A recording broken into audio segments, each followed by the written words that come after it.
Welcome to Energy Stew. This is Peter Roth, your host.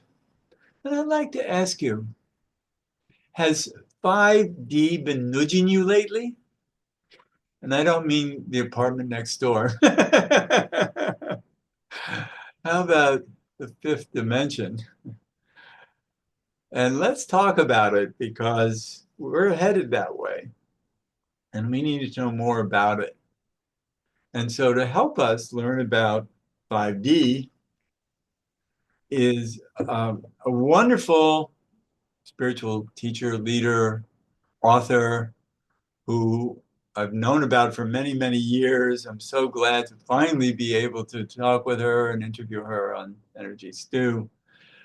Maureen St Germain. Maureen, welcome to Energy Stew. I'm so glad to talk with you. Likewise, I'm delighted to get to know you, and I'm especially pleased to meet your audience and to share knowledge about the 5D. That's yes, because as I said, we're headed that way, and actually, we're closer than people think. So we might even have our toes in it, or more for some of us at this point. And I agree. So, but let's talk about D, 3D, 4D, 5D, and we're not talking about apartments in an apartment building. So, uh, where do we start? I'd like to start with the merkabah. Good. I learned the merkabah directly from John Velo. I was certified by him personally. So I was part of that early group of people that he trained personally. And I went on to teach um, 48 classes a year. And I would travel all over the country, putting on a workshop in people's homes, 10 or 15 people at a time. But I've reached, thousands of people this way. And then I was invited all over the planet to teach. And there's some very interesting stories behind each of those places, Bulgaria and China. And these are places that I've taught. Um, and so I've ended up teaching in 24 countries. And what I did when I was working with the merkabah is I began to understand that the merkabah itself, the physical shape of the merkabah, and I know this is first one is radio, but the physical shape of this star tetrahedron was a 5D uniform. And I would tell people that. So if you activate your merkabah, then you put on your 5D uniform. And just like kids in private school who wear a uniform behave better because the uniform gives them honor and integrity and status, the merkabah itself is anchored into the fifth dimension, and we're simply bringing it here. Everybody has the element of the sacred geometries around them, but until you actually turn it on, it's not serving you. There are a few exceptions where people spontaneously activate their merkabah, but for most people, it's a free will exercise. We choose to activate merkabah. And then I By began, the way, excuse me, I have an experience of doing that. okay, And I was with a client years ago, and I pictured a Merkaba over my head, the head of both of us, spinning, and all of a sudden we had time traveled together back into ancient Egypt. nice. And we were in a healing chamber in ancient Egypt, so I could work on her there. And then we traveled back to the present. And it's so great when you do time travel with other people that you can then talk about it afterwards. And it was all due to this.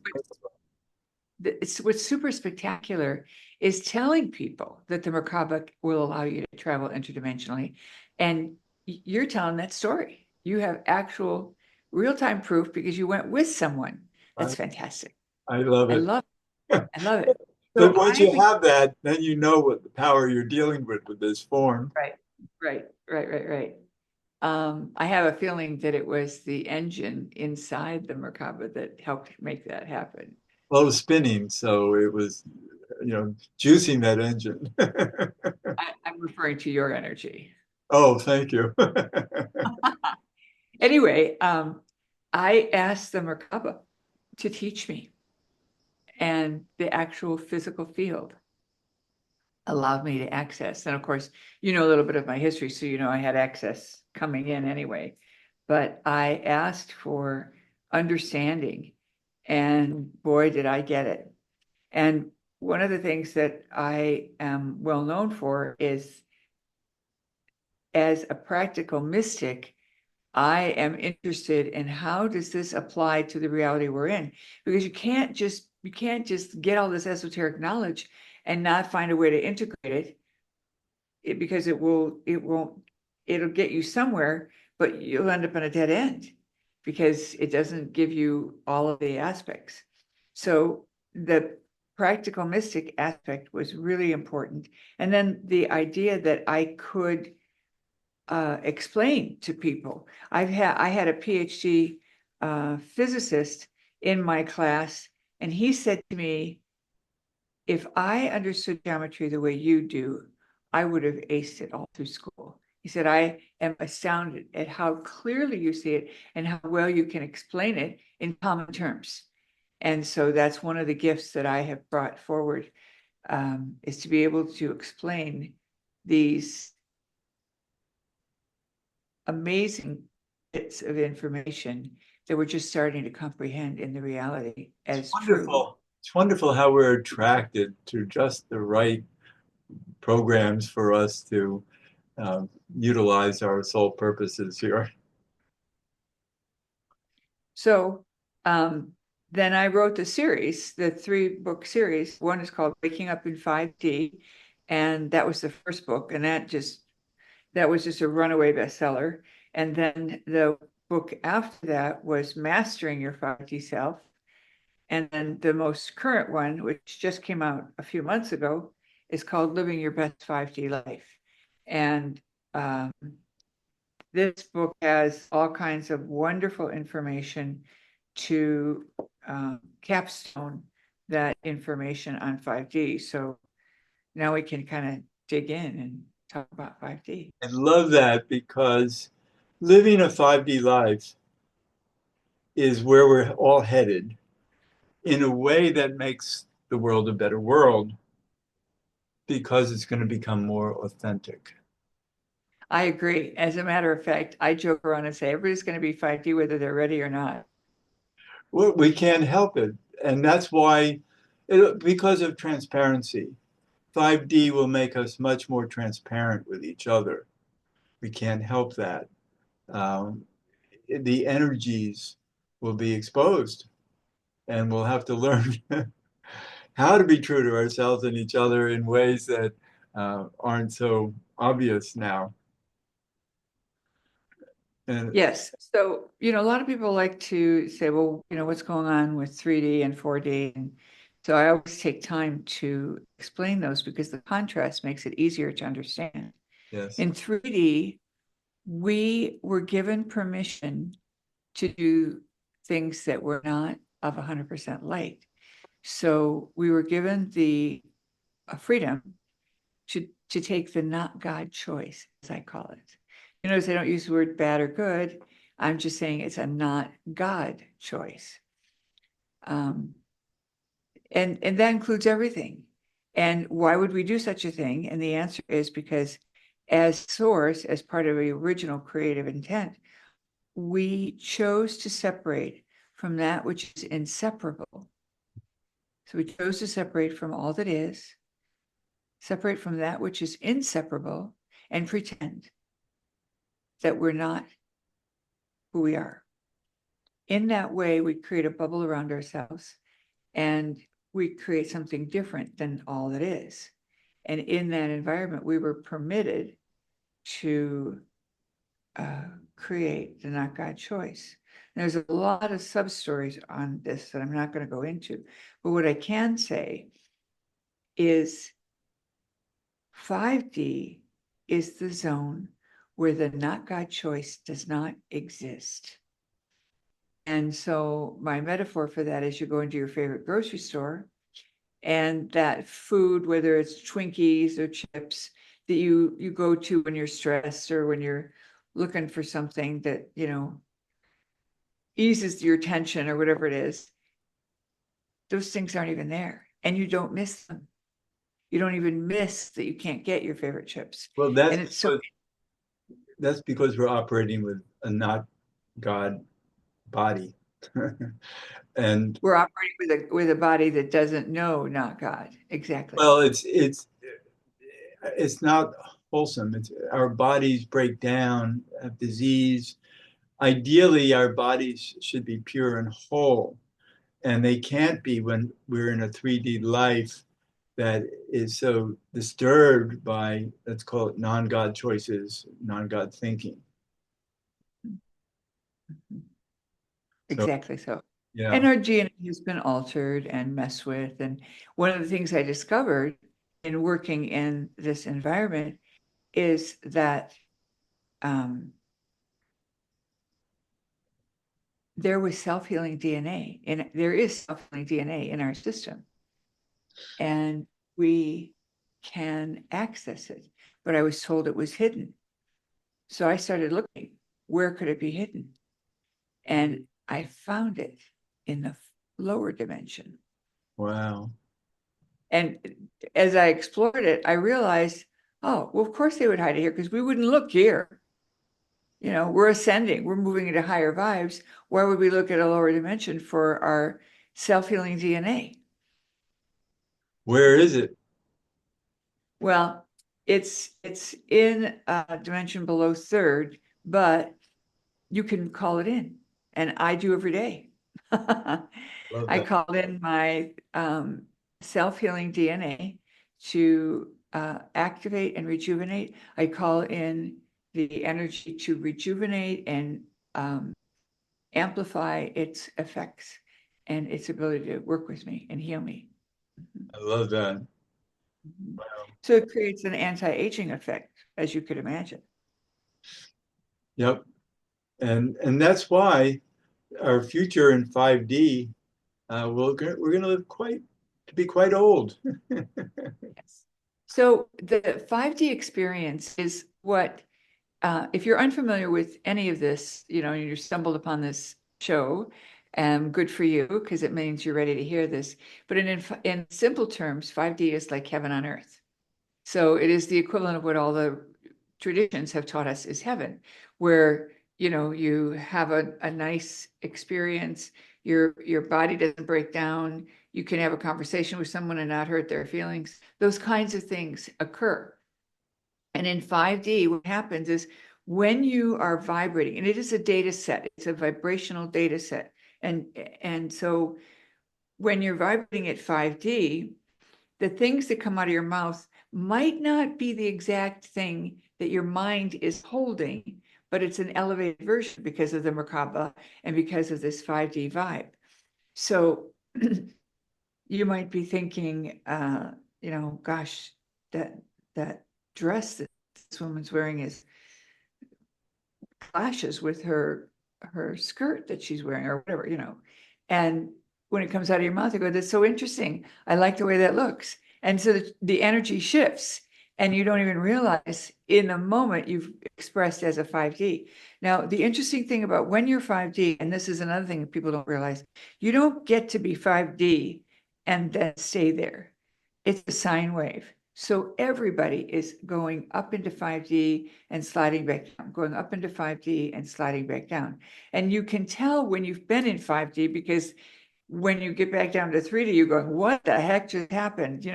Everything was going so smooth, and now I'm dealing with this drama. So in 5D, you understand and know what needs to be said. You understand and know what you need to do, and you're comfortable moving forward in that area. You have choice. You have a lot of choice, but the not God choice doesn't exist. Well, let So me say that what you just said about knowing is what's important. It's not about figuring it out so much as it's a natural knowing and it's that's right. That's from a right. deeper And place. that's one of the things that I teach people is to get connected to your higher self, because your higher self is moving into your body, into your consciousness. And so the more familiar you are with your higher self, the easier that transition will be. On top of that, when you invite your higher self in and you ask your higher self about choices you are making on a daily basis, your choices can be elevated, because in this 3D world right now, there are 5 ways, 5 choices for every decision: 2 below grade, 2 above grade, and 1 ideal choice. Oftentimes, the ideal choice is counterintuitive, so it doesn't make sense, but you choose to follow your higher self's guidance or answer, and you end up with a really amazing experience. Um, In human design, there's something called authority of, and that doesn't come from the mind. So our that's outer authority. Our inner authority comes from a deep place inside of us. And so I think when we go into 5D, we're not going to be respecting our minds as much as our inner knowing, our inner minds rather than say our outer minds. I'm going to say it, you create a balance. Because one of the things that I've been taught by my guides to teach people is do your homework first. So if you're going to buy a car, for example, you do the research, you check on, consumer reports, you talk to your friends, you look at car reviews, and then you pick your car. But you get close to picking a car, maybe you're down to the last one or the last two, and then you ask your higher self, because your higher self has the last word. If you don't do that, you're not in a body. You're not anchoring in the physical need of the human experience to be able to make that as a choice. But what's very cool is when a person gets in the habit of checking in with their higher self on everything, whether it's cooking in the kitchen or whether it's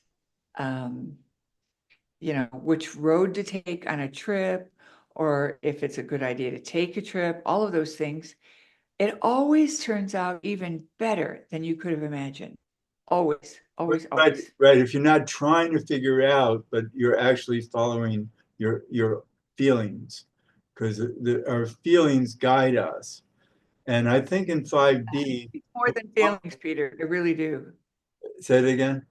I think it's more than feelings. Oh no, but I'm using that word just as a simple way of Yeah. describing it.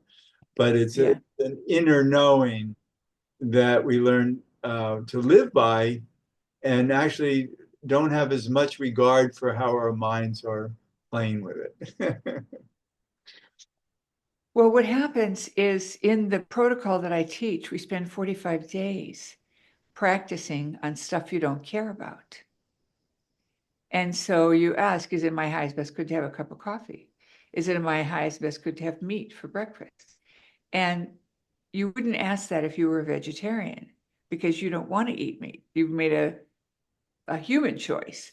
But if you were willing to eat meat, then you could ask that question. So you ask about things that you are willing to do or willing to refrain from doing for 45 days. And you ask 30 or 40 questions a day, and you get a signal or a symbol from your higher self in meditation that helps you know the yes answer, the no answer, and the neutral answer. And neutral is not maybe. A lot of people, assume that at first, but it's not true. Neutral has its own meanings. So you practice, and it's very cool because you can ask higher self, is it my highest and best good uh, to cook chicken or fish tonight? And the fish has been sitting in the refrigerator for a couple of days, and you're thinking, I really need to use that fish before it goes bad. But your higher self says, no, cook the chicken. So you cook the chicken, and somebody shows up at your door and they haven't had dinner, and you want to see them and chat. So you invite them for dinner. And because you cooked the whole chicken, you got this. But these kinds of things start to happen. And the ego, the personality, starts to recognize that the higher self is always right. And that practice builds history, because how do we make our decisions? We make our decisions by doing a historical data set, the people we ask, the resources we check. So by asking your higher self about unimportant, insignificant questions for 45 days, you have a new data set that shows you without question that your higher self has always got the goods. Even when you don't think your higher self is going to be right, but you go ahead and do what the higher self says. And that's one of the 3 rules. Always ask unimportant, insignificant questions the same way. Higher self, is it in my highest and best good to take this action step? It's very important that you call a higher self by higher self name and not some nickname, or not say it at all, because you could be bringing in other energies. The second rule is always follow through. So if you really need to have a cup of coffee in the morning and you're going to be miserable without it, don't ask. Just have the cup of coffee and enjoy it. Hmm. And you only ask about things you really are willing to navigate. And then the third thing is set aside all your other divination tools. So just for the 45 days. And people will say to me, well, can I go back to muscle testing, or can I use my pendulum after the 45 days? And my answer is, yeah, but your higher self will always be more accurate than that. Well, I agree Always will. with that. Yeah, Yeah. because I teach intuition, and there are a lot of times where our egos get in the way, even using pendulums or whatever. Right. Right. And so you can influence your pendulum to give you the answer you want, or you can have somebody else influence your pendulum and impact you, you know. Um, Yeah, so what happens is over the course of the 45 days, you develop an awareness that when you give space to your higher self to help you make a choice, and you choose what the higher self says, what happens is you develop this history that's remarkable. And I'll tell you a shortened version of a big story that happened to me. I was on my way home from China, and my husband and I were planning to make a trip to LA. We had lived in San Diego, so we're going to drive. And he comes up with this idea that we should go at 6:30 in the morning, because then we could go to another museum that had just opened. And then we could still go to the LACMA when we were done with the first museum, and see the concert a friend of mine was playing in. Okay, so I'm listening to all this and I'm saying to myself, that's a bad idea. I'm going to be flying for 14 hours. I don't know that I'm going to want to, get up at the crack of dawn and eat breakfast in the car and blah, blah, blah. Right. So I got all done with my little rant. And then, because it's my practice, I then said, but I'll check in with my higher self. And if my higher self says I should go, I will. And that's a really huge thing, because when you have the ability to have a passion to go in one direction, and the ability to ask your higher self and to hear whether you should take that action. So what happens is, when you get that connection going so strong, you can actually hear the counterintuitive answers. So my guides, or my higher self, said, you need to do this. And I run into an old family friend standing in line, and it led to me hiring one of their kids to work for me in New York City. Just a whole cascade of events that were wonderful. Right. And I would have missed all of it if I had said, I'm not doing it. I love that. And that's, it's natural knowing that comes from the higher self that we don't say no to. There have been so many times where I've been out in the public and all of a sudden I'm being given verbal instructions to do something that I'm not happy to do. And I've argued over time, saying, no, why are you telling me to do this when I want to do that? And it turns out I've learned I better listen.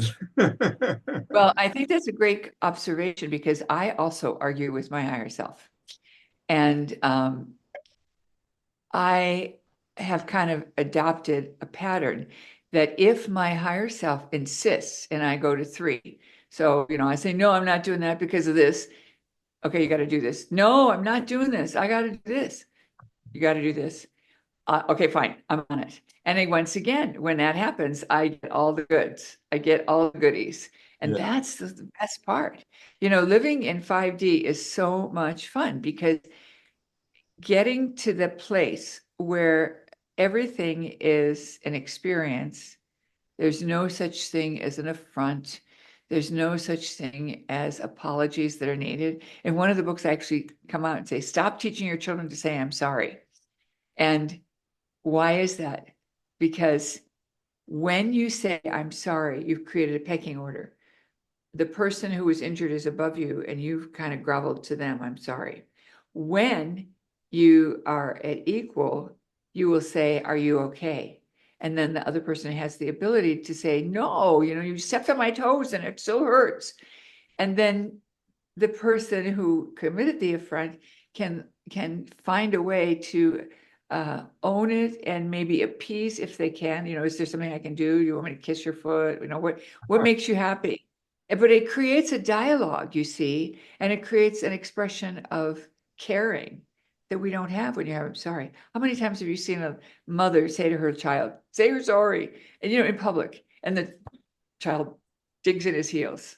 Well, I remember my younger son, he learned how if you say you're sorry, then everybody goes their own way and you can do it again.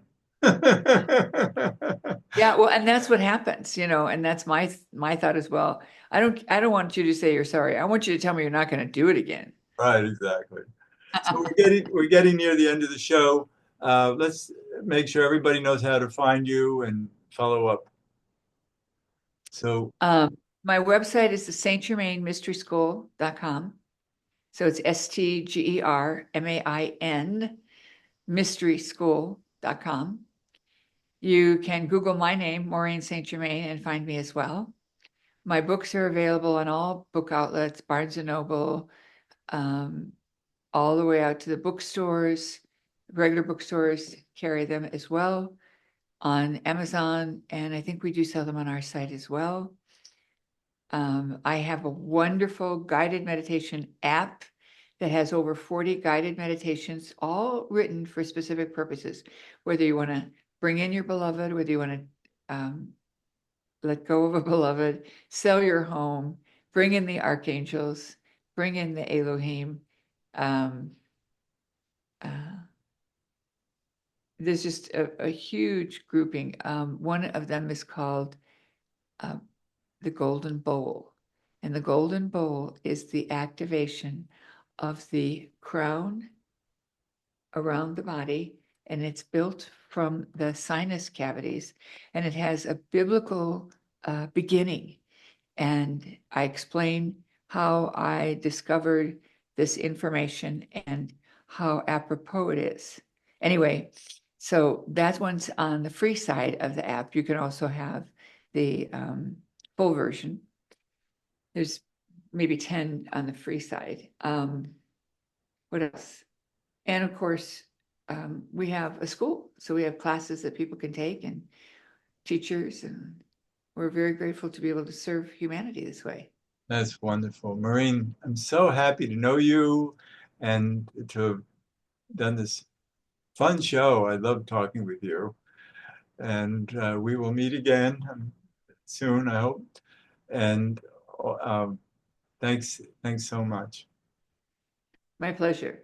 And to everyone who's out there listening, start asking for a day of heaven on earth for yourself, everyone you're in contact with, and everyone you're in contract with, and watch the magic. That's cool. Thank you. And this is Peter Roth, your host of Energy Stew at prn.live. I can be reached at peter at heartriver, HEART river.org. I'd love to hear from you, and thanks so much for listening.